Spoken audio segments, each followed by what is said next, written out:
जय Hind defence aspirant. First of all good evening to all of you. मैं हरप्रीत सिंह। तो student, जैसा मैंने आप लोगों से प्रॉमिस किया था कि हम लोग एयरफोर्स वाई ग्रुप और नेवी एमआर ग्रुप के मैथ को कम्प्लीटली डिस्कस करेंगे चैनल पे, तो उसी के रिगार्डिंग हमने यहाँ पे ये प्रैक्टिस सेट की सीरीज स्टार्ट करी है, जिस सीरीज़ में हर प्रैक्टिस सेट में आपको 10 से 15 क्वेश्चन मिलने वाले हैं। मतलब 10 से 15 शानदार कॉन्सेप्ट डिस्कस करूँगा, तरीके डिस्कस करूँगा, टाइप डिस्कस करूँगा, ठीक है। और हर क्वेश्चन आपका शॉर्ट ट्रिक के साथ सोल्व करने की कोशिश करेंगे हम, ताकि एग्जाम सेंटर में जिस दिन बैठो उस दिन 10 सेकंड के अंदर आपके हाथ में आंसर आ जाए क्वेश्चन का, ठीक है। और आप अपना बेटर से बेटर परफॉर्मेंस दे सको, मैथ में इतना सिक्योर हो जाओ कि 100% क्वेश्चन सही करके आओ। क्लियर। तो हर क्वेश्चन यहाँ पर हमने जो टाइम, एक घड़ी चलती रहेगी हर क्वेश्चन के साथ, उस टाइमर में हमने कितने सेकंड का टाइम लिया है?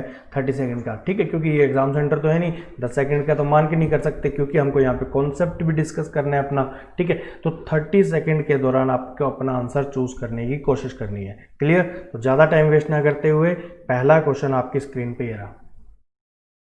कह रहा है ए, बी और सी किसी काम को क्रमशः 12, 24 और 36 दिनों में कर सकते हैं, ठीक है। मतलब ए किसी कार्य को 12 दिनों में खत्म करता है, बी उसी कार्य को 24 दिनों में खत्म करता है और सी 36 दिनों में, और तीनों ये मिल जाएं तो उस कार्य को कितने दिनों में समाप्त कर देंगे। सभी को पता है अगर ये तीनों इकट्ठे काम करेंगे तो कार्य जल्दी समाप्त होगा, ठीक है। वही दिन आपको बताने हैं। तो टाइम अप होने वाला है, कोशिश करो वरना हम डिस्कस करेंगे। देखो बेहद आसान क्वेश्चन, बहुत आसान।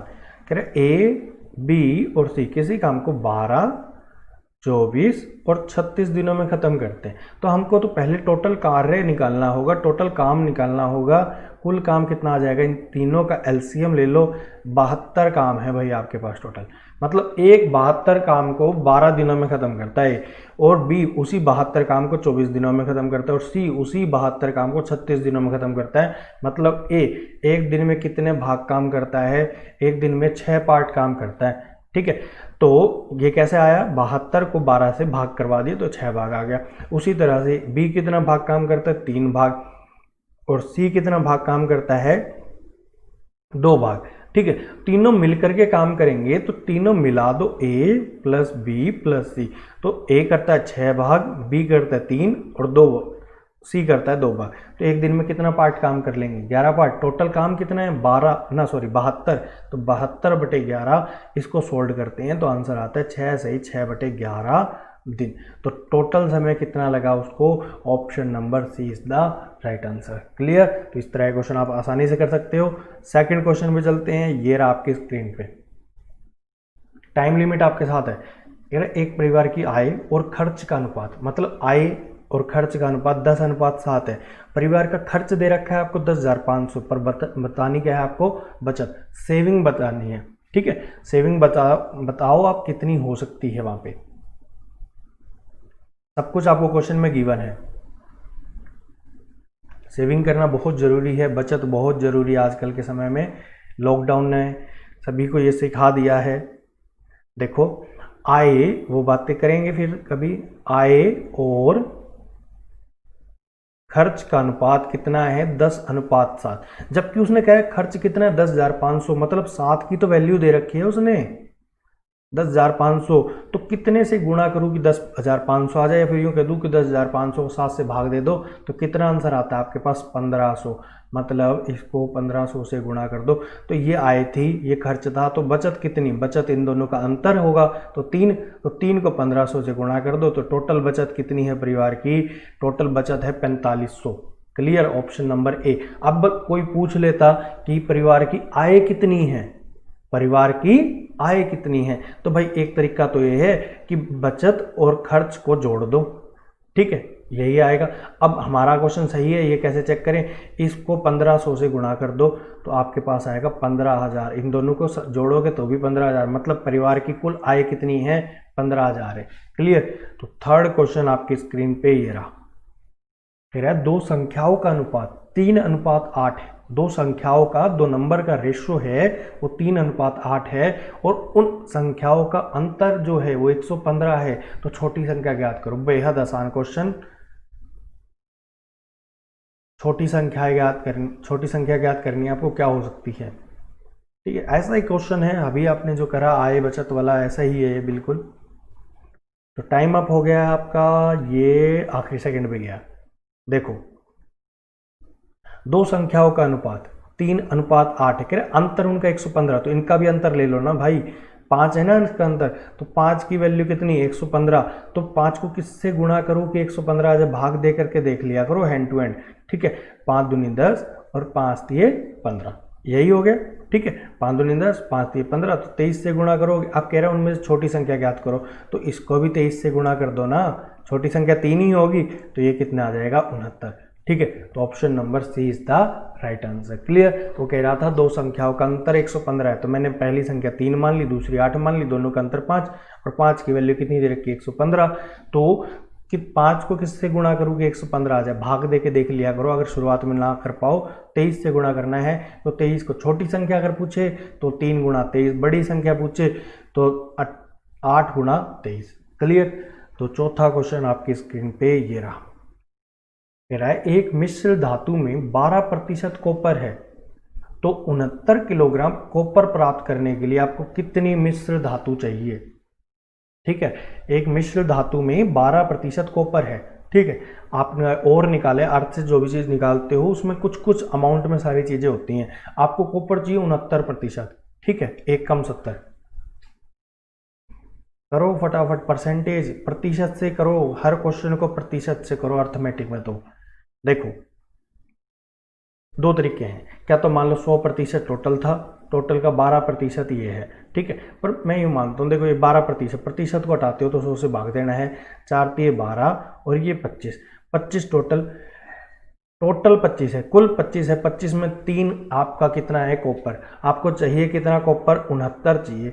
कितने से गुणा करूँ 3 को कि 69 आ जाए, ठीक है। 23 से गुणा करूँगा तो 69 आ जाएगा, तो 23 से इसको भी गुणा कर दो भाई, आपका आंसर आ जाएगा 575, ठीक है। आपको कितना टोटल मिश्र धातु चाहिए, 575 किलोग्राम मिश्र धातु चाहिए। हुआ ना 10 सेकंड में सोल्ड, ठीक है। कह रहा था कि 12% टोटल है, ठीक है। जो नीचे होता है वो कुल होता है, ठीक है, और ये उसका भाग होता है। तो 25 में 3 भाग आपका ऊपर, तो 3 भाग आपको चाहिए कितना, आपको चाहिए 69 किलो, ठीक है। तो 3 की वैल्यू कितनी, 69, तो 3 गुणा 23, 25 गुणा 23, ये आपका आ गया कुल। क्लियर। तो नेक्स्ट आपको क्वेश्चन ये रहा स्क्रीन पे, कह रहे 651 रुपये में एक वस्तु को बेचने पर आपको 7% की हानि होती है, तो वस्तु का लागत मूल्य बताए। ठीक है, आप किसी वस्तु को 651 रुपये में बेच रहे हो मार्केट में, और आपको क्या हुई, हानि होगी उससे 7% की, तो आपको ये बताना है कि आपने खरीदा कितने में था, लागत मूल्य, क्रय मूल्य कितना है, कॉस्ट प्राइस कितना है उसका। फटाफट सोचो क्या हो सकता है। देखो टाइम अप हो गया, अब मैं बताता हूँ इसको। 7% को आप कैसे लिख सकते हो, 7/100, मतलब आपने 100 रुपये की कोई चीज़ खरीदी, ठीक है, 7% की, 7 रुपये की आपको हानि होगी, मतलब आपने बेची कितनी उसको, 93 रुपये की बेची ना। तो 93 का जो मान दे रखा है वो दे रखा है 651, आपने 93 की अपने हिसाब से, इस हिसाब से बेची, पर बेची एक्चुअल में कितनी, 651 की। कितने से गुणा कर दूं कि 651 आ जाए, 7 से गुणा कर दोगे तो क्या होगा, 7 21, 7 3 63 और 2 65, तो इसको भी 7 से गुणा कर दो भाई। आपका वस्तु का जो लागत मूल्य था, वो लागत मूल्य कितना था आपका, क्रय मूल्य कितना था, 700 रुपये था। आपने वो कितने में खरीदी थी, 700 रुपये में खरीदी थी, ठीक है। अगला क्वेश्चन आपकी स्क्रीन पे ये रहा, ये रहा है, कह रहा है यदि एक वस्तु को 5% हानि के बदले 5% लाभ पे बेच दूं तो एक व्यक्ति को 5 रुपये अधिक प्राप्त होते हैं, तो वस्तु का लागत मूल्य बता दो। पहले आप उसको 5% हानि में बेच रहे थे, अब उसको आप 5% लाभ पे बेच रहे हो, तो जो दोनों का अंतर है वो कितना है, 5 रुपये का। तो आपको बताना है लागत मूल्य क्या होगा, ठीक है। मैंने एक क्वेश्चन ये पहले भी करवाया है, डेली डिफेंस डोज जो मॉर्निंग में आते हैं उनमें करवाया था ऐसा ही क्वेश्चन, बेहद आसान सा। देखो देखो, अरे बिल्कुल आसान। मान लेते 100 रुपये की वो चीज़ थी, आप पहले उसको 5 रुपये हानि पे बेच रहे थे, मतलब आप उसको पहले पे कितने पे बेच रहे थे, 95 रुपये बेच रहे थे। अब मैं उसको कह रहा हूँ 5 रुपये लाभ पे बेचना चाहता हूँ, मतलब मैं अब उसको कितने में बेच रहा हूँ, 105 पे। तो दोनों का जो अंतर है वो कितना है, 10। यहाँ पर मेरे को फायदा कितना हो रहा है, 5 का, और यहाँ पर कितने का है, 10 का दिखा रहा है। तो 10 को कितने से गुणा कर दो कि 5 आ जाए, 1/2 से गुणा कर दो ना, ठीक है, हमारे कंडीशन के अकॉर्डिंग हमको जो लाभ हो रहा है वो 10, पर एक्चुअल लाभ जो कितना है वो कितना है 5 का। तो 10 को किससे गुणा करूँ कि 5 आ जाए, 1/2 से। तो आपको तो क्रय मूल्य बताना है, लागत मूल्य, तो यही तो लागत मानी थी आपने वस्तु की, तो 1/2 इससे भी गुणा कर दो, तो वस्तु का जो लागत मूल्य है वो कितना है, 50 रुपये है। क्लियर, छोटा सा क्वेश्चन था। बोला 5% आनी, तो मैं बोला पहले 95 की बेची होगी। बोले 5% लाभ, मैं बोला 105 की बेची होगी। बोला लाभ कितना हुआ, 10 रुपये, पर क्वेश्चन में कितना दिया, 5। तो 10 की वैल्यू कितनी, 5, 1/2 से गुणा कर दो, यहाँ पर भी 1/2 से गुणा कर दो, आंसर कितना आ गया आपका, 50 रुपये। ठीक है, तो ये तो है 10-10 सेकंड की ट्रिक्स। लो 7वां क्वेश्चन, एक वस्तु का लागत मूल्य और विक्रय मूल्य, मतलब सीपी और एसपी, मतलब क्रय मूल्य और विक्रय मूल्य का अनुपात 5:4 है। तो आपको कह रहा है वस्तु पे कितने प्रतिशत की हानि हुई है, आपको बताओ, सोचो कैसे कर सकते हो। हानि और लाभ, मतलब लॉस और प्रॉफिट दोनों ही क्रय मूल्य पे निकाले जाते हैं, लागत मूल्य पे निकाले जाते हैं, खरीद मूल्य पे निकाले जाते हैं, कॉस्ट प्राइस पे निकाले जाते हैं। ठीक है, तो ये रहा क्वेश्चन आपके, ये रहा देखो छोटा सा क्वेश्चन। लागत मूल्य को लिखते हो सीपी, विक्रय मूल्य को लिखते हो एसपी, इन दोनों का अनुपात दे रखा है 5:4। 5 में खरीदी, 4 में बेच दी, कितने रुपए का हानि हुआ, 1 रुपये का। किसके प्रति हुआ, सीपी के, तो 1/5 परसेंटेज में निकालो, प्रतिशत में निकालोगे तो ये हो गया, कितने प्रतिशत की हानि हुई आपको, 20% की। Option number is the right answer. बस ये 5 सेकंड भी नहीं लगता। लागत मूल्य और विक्रय मूल्य, 5 रुपये खरीदी, 4 रुपये की बेच दी, 1 रुपये की हानि हुई। हानि और लाभ किस पे निकालते हैं, सीपी पे। लागत मूल्य पे 1/5 गुणा में 100% का समय, प्रतिशत का साइन, आंसर आया 20%। क्वेश्चन नंबर 8वां आपकी स्क्रीन पे। डिक्रीज का मतलब घटना, इंक्रीज का मतलब बढ़ना। एक संख्या में 10% की वृद्धि होती है, की जाती है, फिर उसको 10% वापस घटा दिया जाता है, तो संख्या में कितना अंतर आएगा। 3 मेथड है, तीनों मेथड आपको मैं बताऊंगा। कोई भी संख्या मानो, जब भी मानने की बात आती है 100 माना करो, ठीक है। तो एक संख्या में 10% की वृद्धि, 10% घटा दिया, संख्या का अंतर क्या आएगा, देखो ये देखो बिल्कुल आसान सा। पहले शॉर्ट ट्रिक देखें, 10% की वृद्धि, 10% को लिखते कैसे हो, 1/10। पहले वो 10 थी, बाद में होगी 11। अब 10% का घाटा, पहले वो 10 थी, अब हो गई वो 9। इसको गुणा करो आपस में 100, अब वो कितने की 99, कितने का अंतर, 1 का, किसके प्रति, पहले के प्रति। तो 1/100 गुणा में 100%, आंसर उड़ा दिया। कितने प्रतिशत कमी हो गई, 1% की कमी, 1% डिक्रीज। यहाँ पे घटना घट जाएगा, ऐसे लिख लेना, ठीक है। ये तो था शॉर्ट ट्रिक, ठीक है। 10% को कैसे लिखा मैंने, 1/10। बोले बढ़ गया तो 1 ऐड कर दिया, 10 से 11 हो गया। बोले घट गया तो 10 से 9 हो गया। 10 गुणा 10 100, 11 गुणा 9 99। कितने का अंतर आया, 1 रुपये का। कमी आई है भाई, यहाँ से यहाँ जाओगे कितने की कमी आई, 1 रुपये की। किसके रिस्पेक्ट में, किससे तुलना करोगे, पहले से। तो 1/100 गुणा में 100%, आंसर आ गया कितना आपका, 1% का घाटा हुआ। पहला तरीका। दूसरा होता है ये तो सबने पढ़ा होगा, सबसे बेसिक, बहुत पहले का, ठीक है। 10% की वृद्धि माइनस 10% का घाटा, ये तो कट गया दोनों एक दूसरे से। अब कह रहा 10% गुणा में 10% गुणा में, ठीक है। तो 100% डिवाइड बाय 100%, माइनस का साइन आएगा क्योंकि घटा भी है ना। तो आंसर कितना आ गया, 1% की कमी। ये भी तरीका हो गया, क्लियर। या फिर आप यूँ मान लो 100 रुपये थे, 110 रुपये हो गए, ठीक है। फिर 10% घटा दिया, 99 पे आ गए वापिस, तो बचा कितना, 1 रुपये का ही तो अंतर बचा। कैसे भी कर सकते हो, मैथ है भाई। 9वां क्वेश्चन कह रहा है, एक व्यक्ति अपने आय का 66 से ही 2/3% खर्च करके 1200 रुपये मासिक बचत करता है, ठीक है। मतलब 100% आय थी, उसका 66 से ही 2/3 उड़ा दिया, उसने खर्च कर दिया। फिर भी उसने बचत करी कितनी, 1200 रुपये की। तो उस व्यक्ति का मासिक खर्च बताओ, खर्च बताना है भाई, खर्च बताना है कितना होगा। दोनों तरीके से बताएंगे, ठीक है, क्योंकि व्यक्ति का दिमाग किस वक्त कैसा चले कुछ नहीं कहा जा सकता। देखो कह रहे इतना खर्च कर रहा है वो, जबकि दी बचत है आपको, ठीक है। अगर वो इतना खर्च कर रहा है तो मैं यूँ नहीं लिख सकता 33 से 1/3% बचा भी रहा है भाई वो, ठीक है। मतलब 33 से 1/3% किसको लिखते हो आप लिखते हो 1/3 को। किसको लिखते हो? 1/3 को। अगर कहीं भी भूल जाओ तो इसको खोलोगे तो 100/3, प्रतिशत को हटाओगे तो 1/100, तो आएगा तो 1/3। मतलब 3 कुल था, 1 रुपये की बचत कर रहा था, क्योंकि ये ओवरऑल बचत बता रहा है आपको, ठीक है। 1 रुपये की बचत तो 1200 रुपये की बचत। 3 रुपये कुल कमा रहा था, 1 रुपये खर्च कर रहा था, कितना भाग वो एक भाग बचा रहा था, 3 रुपये कुल कमा रहा था, तो 2 भाग वो उड़ा रहा था, मतलब खर्च कर रहा था। तो 1 का मान कितने से गुणा करूँ? 1200 से। तो इसको भी गुणा कितने से करूँ? 1200 से। तो आंसर आपका आता कि वो 24,000 तो बहुत ज़्यादा हो जाएगा। आंसर आता उसका मासिक खर्च कितना है? 2400 रुपये। एक तरीका तो ये कि आप खर्च की बजाय बचत निकाल लो, बचत को बचत से कंपेयर कर लो तो खर्च आ जाएगा आपका, ठीक है। अब दूसरा तरीका सोचो क्या हो सकता है। खर्च पे ही चलो। जब मैं 33 सही 1/3% को 1/3 लिखता हूँ तो 66 सही 2/3 को क्या लिखा जाता है?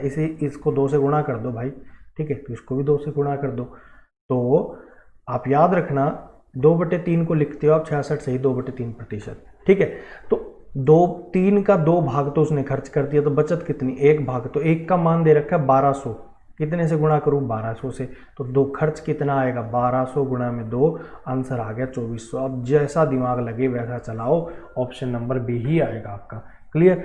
सेकंड लास्ट क्वेश्चन आपकी स्क्रीन पे ये रहा।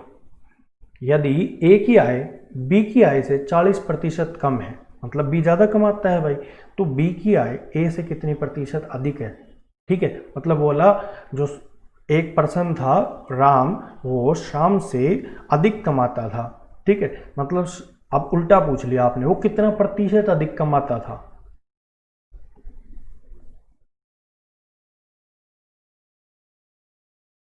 करो फटाफट सोचो। देखो ज़्यादा सोचते नहीं है, दिमाग पे ज़्यादा जोर डालना ही नहीं है, हमको तो शॉर्ट ट्रिक लगानी है भाई, ठीक है। ए की आय बी से 40% अधिक है, मैं मानता हूँ 20 रुपये कमाता था महीने के, ठीक है। ए उसे 40% कम, मतलब ए 60 रुपये कमाता होगा भाई। 40% घटा दो, 100 का 40% कितना होता है? 40। मतलब बी की आय 100 तो ए की आय कितनी? 60। अब कह रहा है बी की आय ए से कितनी अधिक है भाई? 40 अधिक है, ठीक है। किससे कंपैरिजन करना है? तुलना किससे करनी है? ए से। तो भाई ए की इनकम कितनी है? ए की आय है 60 रुपये, तो 40/60। जिसका अंतर पूछा है वो ऊपर, जिससे पूछा है वो नीचे, गुणा में 100%। 0 से 0 उड़ा, 2/3। अभी बताया था भाई 2/3 होता है, 66 से ही 2/3, और इसी को ही दूसरी भाषा में लिखा जाता है क्या? ऑप्शन नंबर सी, 66 से ही 66%। क्लियर? तो ये था छोटा सा क्वेश्चन आपका। अब उसने ये पूछा कि भाई इतना अधिक कमाता है बी, तो बी को जो अधिक कमाता है उसको 100 मान लो, और जो कम कमाए उससे उतना घटा दो। तो कितने का अंतर? 40 का। कितने की तुलना में? 60 की तुलना में। तो 40/60, तो 2/3 गुणा में 100%। आंसर आ गया 66 से ही 2/3%। और अगर इसको दूसरी भाषा में लिखे तो कुछ ऐसा, ठीक है। तो अगर आपको वीडियो पसंद आई हो दबा करके शेयर करो भाई, जितना शेयर कर सकते हो। मैं भी उतने प्रैक्टिस सेट करवाऊंगा जितने आप लोगों की डिमांड होगी। Clear? Each and every question को शॉर्ट ट्रिक से ही सॉल्व करेंगे।